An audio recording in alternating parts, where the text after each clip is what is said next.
Well, my first look back video of 2023 was in fact a Godzilla movie, so it's fitting that to start 2024 on the channel we do the exact same thing, as today we're going to look at the 9th film in the Godzilla franchise, Destroy All Monsters, released in 1968. Destroy All Monsters came out during an interesting time in the Godzilla franchise where Toho had run out of ideas and were actually considering ending the franchise altogether. So with what potentially could have been the final film of the franchise, they decided to go all out, pulling out 11 total kaijus for this movie. This film takes place in the future of 1999, where humanity has not only achieved world peace, but peace with the kaiju as well, and they've confined them to an island called Monsterland. However, multiple humans as well as the kaiju are then taken over by an alien species called the Kailak, who want control of planet Earth. The rest of the humans then have to fight to take back the kaiju from Kailak control and save the Earth. As for the cast in this film, Akira Kobu returned for the 3rd straight Godzilla film, and for the 2nd straight film was again the lead role. Longtime Toho actor Jun Tazaka returned as well for his 4th total Godzilla film. The cast also included Yoshio Tsuchika, Yukiku Kobayashi, and Andrew Hughes, who is a Turkish-born actor best known for playing foreign roles in multiple Japanese films. This obviously did not end up being the last Godzilla film, as it ended up giving the franchise the new life it was looking for.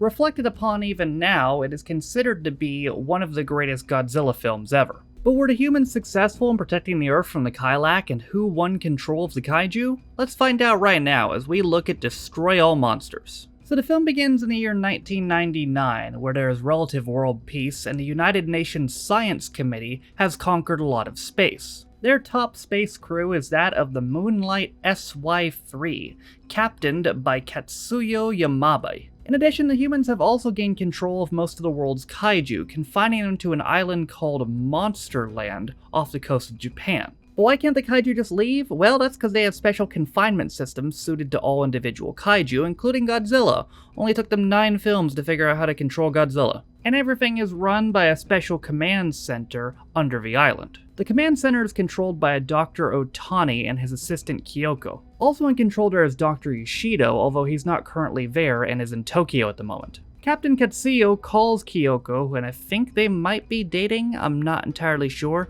to check up on how she's doing. Communication between the two then gets cut off as some sort of alarm system starts going off inside the command center. The whole command center is then gassed out. In fact, the whole island is gassed out. It hits the kaiju as well. Back in Tokyo, Dr. Yoshido and the Japanese government get word of this and see visuals of the island being destroyed. They also can't see any of the kaiju. That's pretty weird. Oh, but look, there's Rhoda, and he's in Russia, and he's fucking shit up. Paris is also being destroyed by Gorosaurus. Remember him, the little dinosaur-looking thing from King Kong Escapes? They appear to be all over the place, as Caterpillar Mothra is also in Beijing. London is also under attack from the dragon Manda, who first appeared in the 1963 Toho film Atragon. And even though we saw Gorosaurus attacking Paris, the attack is credited to Baragon, who first debuted in the absolutely batshit crazy 1965 film Frankenstein vs. Baragon, which we absolutely need to look at some point. And to cap off this shitstorm, Godzilla is destroying New York. The media is obviously looking for answers, but the government has none, as they sealed these monsters off 20 years ago and nothing's happened since. Back in space, the crew of the SY-3 is ordered to return home and go to Monsterland to see what's up.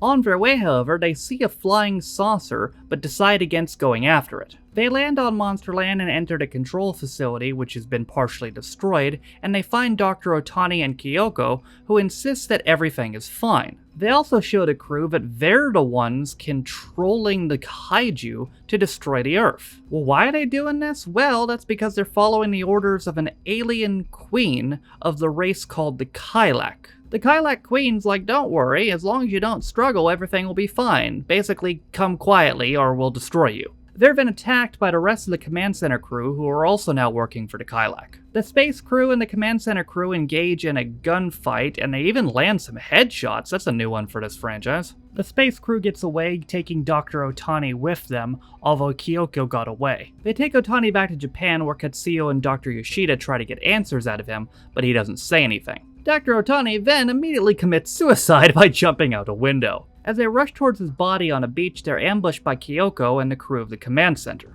They're almost taken hostage, but luckily the police show up out of nowhere and is able to chase them off. They then take Dr. Otani's body to be examined by a coroner, and he finds something behind his ear. They find that some sort of little metal ball was implemented inside of him. They determine the device is actually a mind control device, which the Kailak are using to control the entire crew of the command center. They then get a trace on some sort of signal jammer out in the mountains of Tokyo, and they find more of them dropped all across the entire world, which is what the Kailak are using to control the kaiju. Meanwhile, Kyoko arrives in Tokyo, and she's not alone as shit's really about to pop off, buddy, I'll tell you what. That's because Rodan, Godzilla, and Manda show up and start going to town on Tokyo, as is tradition. The military responds by firing pretty much everything short of nukes at the kaiju, and Caterpillar Mothra shows up as well. Eventually the battle ends and the kaiju leaves, although again, as per tradition, Tokyo is completely destroyed. Katsuyu is informed that the entire Aizu hot springs have all been dried up,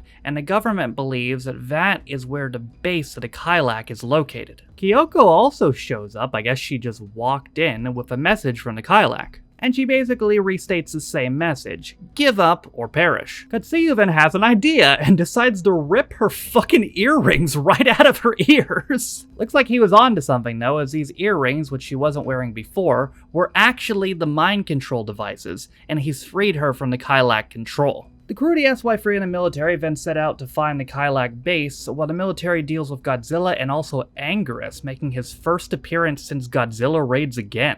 The SY-3 crew then notice and follow a flying saucer which disappears into Mount Fuji. That must be where the base is. So the next day, they and the military set out on foot to look for the base. This wasn't their best idea though, as then Godzilla shows up and makes them all scatter. This ends up helping, however, as Katsuyu, one of his crew members, and the military general Tada end up finding the secret entrance to the Kailak base. They're then confronted by the Kailak, who, once again, reinforce their message. They want control of the Earth for themselves, the humans will kneel, and if they don't, you will perish. However, back on Monsterland, Dr. Yoshido and Kyoko have established a new control center team. And it's working out pretty well, actually, as they've traced the signal source from the Kailak's control over to kaiju. They have a base on the moon. So obviously, they send the crew of the SY-3 out there, where they find another flying saucer and follow it into the base of the Kailak. The Kailak have prepared for this, unfortunately, and have laid a trap of fire trying to melt them to death.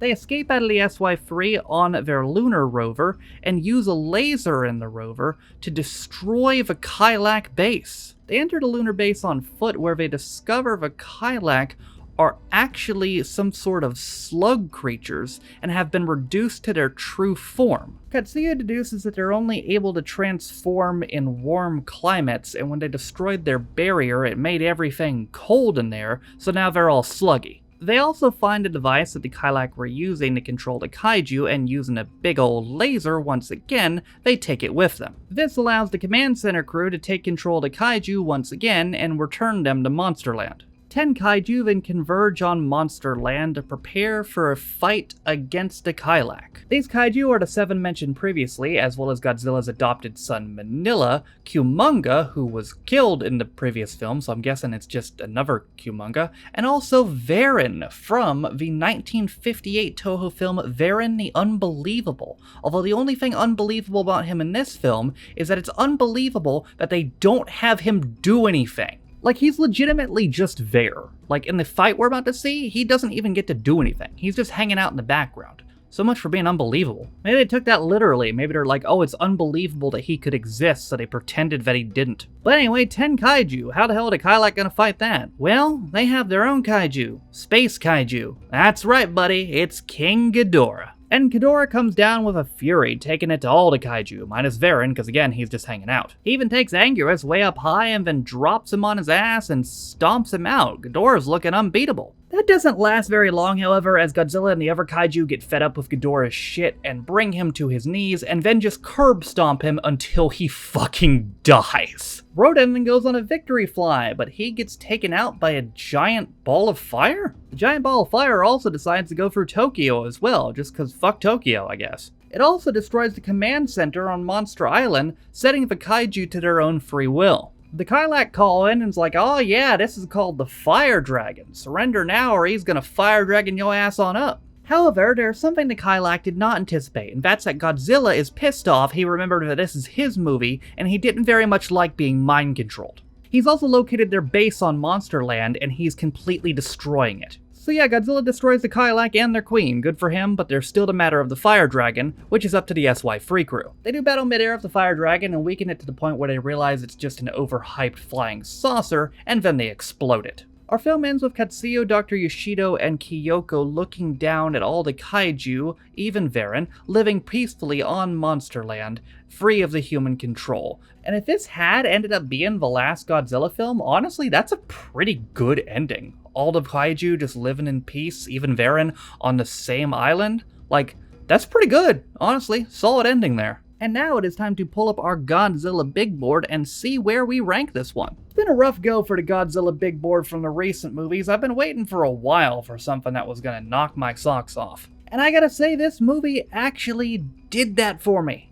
I really liked it a lot. The whole super kaiju battle at the end was awesome. The whole aliens destroying Earth thing was kind of, we kind of did that in Invasion of the Astro Monster. Well, kind of yes, kind of no, but it still worked. They clearly tried different things. There was a lot of gunfights in this one. Again, there was even a headshot. I did not expect that at all.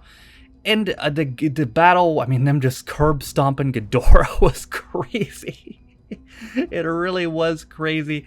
The aliens looking like they were overpowered, but also not being, and just being stubborn to the point where they wouldn't give up, and then Godzilla just wrecked their shit was really satisfying conclusion to them. And again, the ending, if this had actually been the last Godzilla film, that's a perfect ending. Like, the monsters free from control, just living in harmony on the island, that's as good as you can get for an ending of a franchise. And it would have been a great one had this been the last film. So how much did I like this? You know what? I liked it enough to put it second. I think that this, so far, is the best sequel to the original Godzilla. In addition to that, I'm also going to do something that I've never done before, a slight reassessment. I'm actually going to flip Godzilla Raids Again and Godzilla vs. King Kong. I looked back at them, no pun intended, a little bit recently, and I actually think King Kong vs. Godzilla is a bit better, so I'm going to flip those two. So here's our top 9 now. Number 1, Godzilla 1954. Number 2, Destroy All Monsters. Number 3, Ghidorah the Three-Headed Monster. Number 4, Mothra vs. Godzilla. Number 5, Invasion of the Astro Monster. Number 6, King Kong vs. Godzilla. Number 7, Godzilla Raids Again. Number 8, Ibira Horror of the Deep. And number 9, Son of Godzilla. This film also helped remind me as well of the extended kaiju universe. I know we've gotten a little bit into it with the Toho King Kong films, but there's so many other kaiju films as well that we haven't gotten into. We did do the Mothra film as well, but now after this, sometime in the future, I would like to look into Varen's film, because we'd actually get to see him do something in that film. That would be fun. And also, I gotta see Baragon vs. Frankenstein, because just holy shit, that sounds incredible. But in conclusion, I think to this point in the franchise, this is the best sequel to the original Godzilla, and if you are looking for a classic Kaiju Toho monster film, this is a good one to look at. The ending battle, again, with everybody fighting and Varen watching from the background, is really great. Whole film's really good. I would definitely recommend checking it out if you like monster movies. On the flip side, next film after this came out the next year and was All Monsters Attack, and oh boy, is that one not going to be ranked as high as this one. That's all I'll say. But that is it for me today and for my first look back of the year 2024. Next week, we will be looking at another Carry On film, Carry On Dick. And if you didn't know, I posted a video called Upcoming Schedule where I set the upcoming schedule through May of this year. So we are booked for a while. So unfortunately, it's going to take us to at least June to get to Vera and the Unbelievable. Unbelievable, I know. But that is it for me today and my look back at Destroy All Monsters. Thank you guys for watching. If you liked the video, be sure to leave it a like. If you didn't like it, don't. If you want to follow any of my social media links, they're all in the video description down below, as well as names on my patrons. Thank you all for supporting me and my channels. I appreciate you guys. With all that being said, though, my name is Noah Taft. This has been my look back at Destroy All Monsters, released in 1968, and I'll see you guys next time. Bye.